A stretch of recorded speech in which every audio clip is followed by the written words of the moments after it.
ഈ ഷെഫ് പിള്ളയെ പരിചയപ്പെടുന്നത് എങ്ങനെയാ?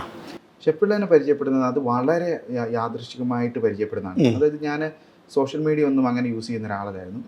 അങ്ങനെ പാൻഡമിക് തുടങ്ങുന്നതിന് തൊട്ട് മുമ്പ്, ഇപ്പോൾ ഷട്ട് ഡൗൺ ആകാൻ പോകുന്നതിന് തൊട്ട് മുമ്പ് ഞാനും ആടൻ ചെങ്കരി എന്നെ ഒരു 8.5 വർഷം എന്നെ ഈ വർക്കുകളെല്ലാം പഠിപ്പിച്ചത് പുള്ളിയാണ്. പുള്ളി എന്നോട് പറഞ്ഞു, നീ എനിക്കന്നൊരു ഇൻസ്റ്റാഗ്രാം തുടങ്ങി വെച്ചിട്ടുണ്ട്, അതിൻ്റെ അകത്ത് ഈ ഒരു കുക്കിംഗ് ചെയ്തൊരു ഫോട്ടോ ഇടാൻ പറയുന്നു. ഞാൻ ആ ഫോട്ടോ ഇടുന്നു. അതൊരു ദുബായിലുള്ള കുറേ ലേഡീസ് ബ്ലോഗേഴ്സ് കാണുന്നു.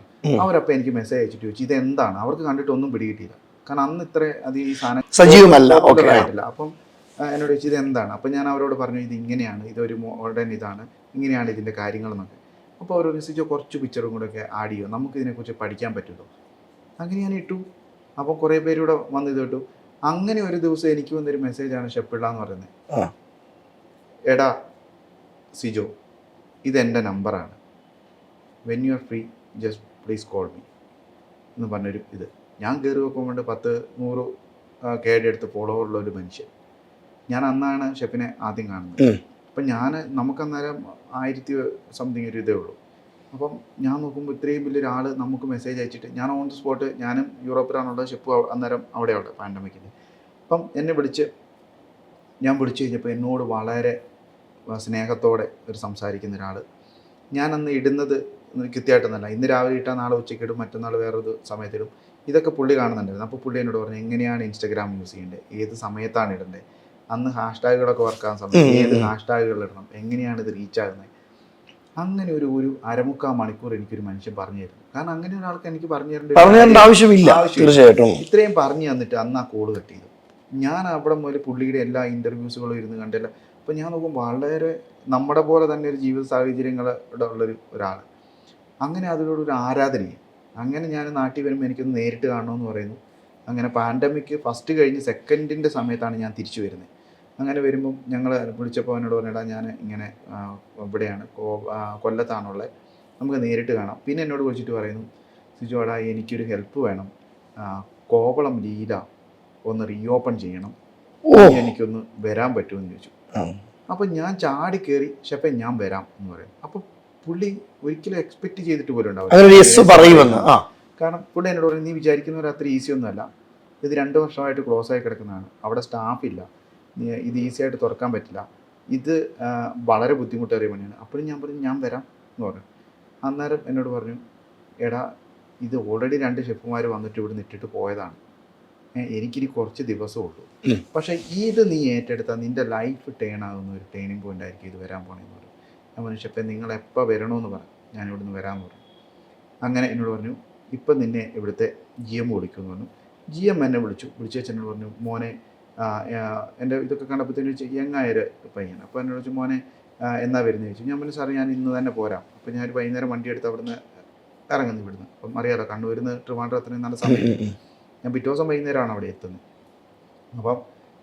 അപ്പോൾ എന്നോട് ഞാൻ പറഞ്ഞു ഞാൻ വരാൻ സാറെന്ന് പറഞ്ഞു. അപ്പോൾ എന്നോട് ചോദിച്ചു ഇവിടുത്തെ സിറ്റുവേഷനൊക്കെ അറിഞ്ഞിട്ടാണോ സിജു ഇത്ര കൂളായിട്ട് വരാമെന്ന് പറയുന്നതെന്ന് ചോദിച്ചു. അപ്പം ഞാൻ പറഞ്ഞു സാർ എനിക്ക് ഓക്കെയാണ്, ഞാൻ വരാം എന്ന് പറഞ്ഞു. ഞാൻ അവിടെ ചെല്ലുമ്പം അവർ വൈകുന്നേരം ഈ പറയുന്ന GM അവിടുത്തെ മെയിൻ ആൾക്കാരെല്ലാം എനിക്ക് വേണ്ടി വെയിറ്റ് ചെയ്തിരിക്കുകയാണ്. ഞാൻ ചെന്നിട്ടാണ് തീരുമാനിക്കേണ്ടത് ഇതെങ്ങനെയാണ് ഓപ്പൺ ആകാൻ പോകേണ്ടത്. കാരണം ഇവർക്കൊരു കുറച്ച് ദിവസത്തിനുള്ളിൽ ഇത് ഓപ്പൺ ചെയ്യണം, കാരണം അവരുടെ ഗസ്റ്റിനെ എല്ലാം ഇത് ചെയ്യാം. അത് കഴിഞ്ഞ് പിറ്റേ ദിവസത്തെ ഒരു സ്പീച്ചുണ്ട് നമ്മുടെ സ്റ്റാഫിനോട്. ആ സ്പീച്ചിൽ ഞാൻ പറഞ്ഞു എന്നെ ഇത്രയും അധികം പേര് എന്നെ വിളിച്ചിട്ട് ഇത് വരുന്നു എന്ന് ചോദിച്ചപ്പോൾ ഞാൻ ഒരിക്കൽ പോലും നോ പറഞ്ഞില്ല. കാരണം 2009 ഈ പ്രോപ്പർട്ടിയുടെ ഗേറ്റിൽ ഞാൻ വന്ന് നിന്ന് ഒരു ജോലി ചോദിച്ചിരുന്നു. അന്ന് ആ ജോലി എനിക്ക് ഇവിടുന്ന് ഈ കമ്പനിയുടെ സ്റ്റാൻഡേർഡിന് പറ്റിയതല്ല എന്ന് പറഞ്ഞ് എന്നെ ഇറക്കി വിട്ട സ്ഥലത്തേക്കാണ് എന്നെ ഇന്ന് വിളിക്കുന്നത്. അത് ഞാൻ എത്ര വലിയ ബുദ്ധിമുട്ടേറിയതാണെങ്കിലും വരണം എന്ന് ഞാൻ തീരുമാനിക്കുന്നു. അങ്ങനെയാണ് ഞാൻ വരുന്നത്. സാർ ഇന്ന് ഇങ്ങനെ പറഞ്ഞു, ചിലപ്പോൾ അതെൻ്റെ അഹങ്കാരത്തിനാണോ അല്ലെങ്കിൽ എൻ്റെ ഇതാണോ എന്ന് അറിയത്തില്ല. ഞാൻ അവിടെ നിന്ന് പറഞ്ഞു സാർ ഇന്ന് അതേ പ്രോപ്പർട്ടിയാണ് എനിക്ക് ഈ ഗേറ്റ് തുറന്നു തരുന്നത്, അതുകൊണ്ട് മാത്രമാണ് ഞാൻ ഇങ്ങോട്ട് വരാൻ തീരുമാനിച്ചത്. ഇനി ഇതെത്ര വലിയ ടാസ്ക് ആണെങ്കിലും ഞാനിതിന് ഇവിടുന്ന് തീർത്തിട്ടേ പോകുള്ളൂ. അങ്ങനെ ആ ഒരു വലിയ ആഗ്രഹം എൻ്റെ അവിടെ വെച്ചിട്ട് ഇനിയാണ് കഥയുടെ ആരംഭം അല്ലേ. അവിടുന്ന് പിന്നെ ഞാനൊരു 8 മാസത്തോളം ഉണ്ടായിരുന്നു ആ പ്രോപ്പർട്ടി എല്ലാം. അതായത് അവിടെ ഇട്ടേച്ച് പോയ ആൾക്കാരെല്ലാം അത് മടുത്തു പോയവരാണ്, അല്ല ഇത് എന്നെ കൊണ്ട് ചെയ്യാൻ പറ്റത്തില്ലെന്ന് പറഞ്ഞു പോയവരാണ്. കാരണം സിറ്റുവേഷനും അതായിരുന്നു. ഓക്കെ, അങ്ങനെ സിജോ വന്നിട്ട് പിന്നീട് അവിടെ സംഭവിച്ചത് എന്താ? പിന്നെ സംഭവിച്ചെന്ന് പറഞ്ഞു കഴിഞ്ഞാൽ ഞാൻ അവിടുത്തെ കംപ്ലീറ്റ് സ്റ്റാഫിനെ റിക്രൂട്ട് ചെയ്തു. പിന്നെ രാവും പകലും പണിയെടുക്കണമായിരുന്നു. ഞാനൊരു സെലക്ട് ചെയ്ത ആൾക്കാരെല്ലാം 10-12 മണിക്കൂർ ജോലി ചെയ്തവരായിരുന്നു. അവർ ഏകദേശം 18-28 മണിക്കൂർ പണിക്ക് ചെയ്യുന്ന ഒരു ലെവലിലേക്ക് ഞാൻ അവരെ കൊണ്ട് മാറ്റി. കാരണം വെച്ചാൽ ഞാൻ പഠിച്ചിരുന്ന ഒരു കാര്യം വെച്ചാൽ ഞാൻ ഒരുപാട് ആൾക്കാരുടെ സംസാരങ്ങൾ കേൾക്കുന്നയാൾ ഒക്കെയാണ്. അവിടുന്ന് ഞാൻ മനസ്സിലാക്കിയ ഒരു കാര്യം, നമ്മളൊരു നല്ല ലീഡറാണെങ്കിൽ ആ ലീഡർ പണിയെടുത്ത് തുടങ്ങി കഴിഞ്ഞ് കഴിഞ്ഞാൽ ബാക്കി എല്ലാവരും തന്നെ ചെയ്യും. നമ്മൾ ഇരുന്നിട്ട് ആജ്ഞാപിച്ച് കഴിഞ്ഞാൽ അവൻ എടുക്കുന്നതിനൊരു പരിധി ഉണ്ടാവും.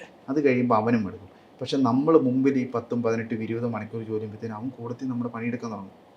അപ്പം അവിടെ നിന്ന് അതെടുത്ത് 8 മാസം കൊണ്ട് ആ പ്രോപ്പർട്ടി മുഴുവൻ ഞങ്ങൾ ഓപ്പൺ ചെയ്ത് കയ്യിൽ കൊടുത്തിട്ടാണ് ഞാൻ തിരിച്ച് പോകുന്നത്. തിരിച്ച് പോകുമ്പോഴത്തേക്കും ഷെഫുമായിട്ട് വലിയൊരു ഹൃദയബന്ധത്തിന് ഇതായി.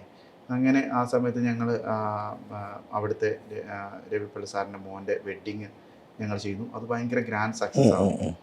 അതിൻ്റെ പ്ലാനിങ് ഒക്കെ മെയിനായിട്ട് ചെയ്തത് ഞാനായിരുന്നു. അപ്പോൾ ആ ഇതുകൂടെ കഴിഞ്ഞപ്പോഴത്തേക്കും ഷെഫിന് എൻ്റെ മേലെ ഭയങ്കര ഒരു കോൺഫിഡൻ്റ് ആയി. കാരണം അത് ഒരു അത്രയും വലിയ പ്രോപ്പർട്ടി, വലിയൊരു മാരേജ് ആയിരുന്നു. അത് ഞങ്ങൾ എല്ലാവരും കൂടി നല്ല രീതിയിലാണ് അത് ചെയ്തത്. അങ്ങനെ പോകാൻ നേരത്തെ എന്നോട് പറഞ്ഞേടാ ഞാനൊരു സംരംഭം. അപ്പം ഞങ്ങൾ രണ്ടുപേരും നമ്മളുടെ നടന്നൊരു സംഭവം എന്ന് വെച്ചാൽ, ഞങ്ങൾ ഇന്ന് ഈ കമ്പനിക്കുള്ളിൽ നടത്തിയ പല കാര്യങ്ങളും അന്ന് ഷെഫിൻ്റെ കയ്യിൽ 1 രൂപ ഇല്ലാണ്ടിരുന്ന് ഇപ്പം ഞങ്ങൾ രണ്ടുപേരും തമ്മിൽ അങ്ങോട്ടും ഇങ്ങോട്ടും പറഞ്ഞ ആഗ്രഹങ്ങളാണ്. ഈ കമ്പനി ഇത്ര വലുതാകണം, 1000 സ്റ്റാഫുകൾ വേണം, നമുക്ക് കുറേ ബ്രാഞ്ചുകൾ വേണം, നമ്മൾ വലിയ ലെവലിലെത്തും. അത് ആ പുള്ളി ഒന്നും ഇല്ലാണ്ടിരുന്ന് കണ്ടതാണ്. അതിൻ്റെ കൂട്ടത്തിലിരുന്ന് സംസാരിച്ച ഒരാളാണ്. പിന്നീട് ഒരിക്കൽ ആ ഷെഫ് റിസൈൻ ചെയ്ത് ഇറങ്ങി ഇങ്ങനൊരു കമ്പനി തുടങ്ങി. ഞാൻ ആ സമയത്ത് തിരിച്ചു പോയി. ഞാൻ ചോദിച്ചു ഞാൻ കൂടെ നിൽക്കണമെന്ന് ചോദിച്ചു. അപ്പോൾ എന്നോട് പറഞ്ഞു ഇന്ന് എനിക്ക് നിന്നെ അഫോർഡ് ചെയ്യാൻ പറ്റുന്ന ഒരു ലെവലല്ല, നീ പോയി കഴിഞ്ഞാൽ എനിക്കൊരു ആവശ്യം വന്നാൽ നീ തിരിച്ചു വിളിച്ചാൽ വരുമെന്ന് ചോദിച്ചു. ഞാൻ പറഞ്ഞു ഈ ലോകത്ത് എവിടെ പോയാലും ഷെഫിനൊരു ആവശ്യം വന്നു കഴിഞ്ഞാൽ ഞാൻ തിരിച്ചു വരുമെന്ന് പറഞ്ഞു. പക്ഷേ 6 മാസത്തിനുള്ളിൽ പുള്ളി എന്നെ തിരിച്ചു വിളിച്ചു. ഞാൻ തിരിച്ചു വന്നു. ഇന്നീ കാണുന്ന ഒരു ജേർണിയുടെ ഇവിടെ വരെ വന്ന് നിൽക്കുന്ന അവിടെ നിന്നാണ്. അങ്ങനെ ഷെഫ് പിള്ളയുമായിട്ട് നല്ലൊരു ബോണ്ടിങ് വരും. ശരിക്കും ഒരു ചേട്ടനീ വൈബാ അല്ലേ? അതെ, സ്വന്തം ചേട്ടനെ പോലെ സ്വന്തം ചേട്ടൻ തന്നെയാണ് എന്ന് പറയാം. കാരണം വെച്ചാൽ എന്നെ എല്ലാ കാര്യത്തിലും അത്രയും നല്ല, അത് പേഴ്സണലി ആണെങ്കിലും പ്രൊഫഷണലി ആണെങ്കിലും ഒരുപാട് സപ്പോർട്ട് ചെയ്യുന്ന ഒരാളാണ്. അത് എന്നുമുണ്ട്.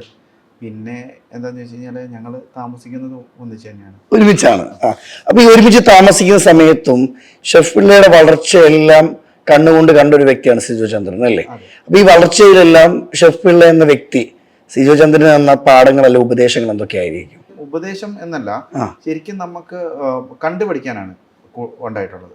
എന്തോ കാര്യങ്ങൾ കണ്ടുപഠിച്ചിട്ടുണ്ട് ഷെഫിൽ നിന്ന് പറഞ്ഞു കഴിഞ്ഞാൽ ഒരു വ്യക്തി, ഞാൻ എൻ്റെ ഒരു അനുഭവം വെച്ചിട്ട് പറയുകയാണെങ്കിൽ, നമ്മൾ മീഡിയയിൽ കാണുന്ന ഷെഫ് പിള്ള ശരിക്കും കുറച്ചുകൂടെ ഹൈ വേർഷൻ എന്ന് പറയാം. പക്ഷെ ആ മനുഷ്യൻ ശരിക്കും അതിനേക്കാളും സിമ്പിളായ ഒരാളാണ്. ഓക്കെ, ജീവിതത്തിൽ ഒരു ഡിമാൻഡുകളില്ലാത്ത ആളാണ്. എനിക്ക് ഇന്ന സമയത്ത് ഭക്ഷണം വേണമെന്നോ, അല്ലെങ്കിൽ ഷെഫിൻ്റെ മാനേജർ കം ഡ്രൈവറുണ്ട്, എപ്പോഴാണോ ഭക്ഷണം മേടിച്ചുകൊണ്ട് കൊടുക്കുന്നത് ആ നേരത്തെ കഴിക്കുള്ളൂ. എനിക്കൊരു നേരം ഭക്ഷണം എന്തുകൊണ്ട് എൻ്റെ ഭക്ഷണം നേരത്തായിരുന്നു, അല്ലെങ്കിൽ എനിക്ക് എന്തുകൊണ്ട് എന്നെ ഈ നേരത്തെ പിക്കപ്പ് ചെയ്യാൻ വന്നിരുന്നോ, ഒരു ഫെസിലിറ്റീസിനും ഒരു കംപ്ലൈൻറ്റും ഇല്ലാത്ത ഒരാളാണ്.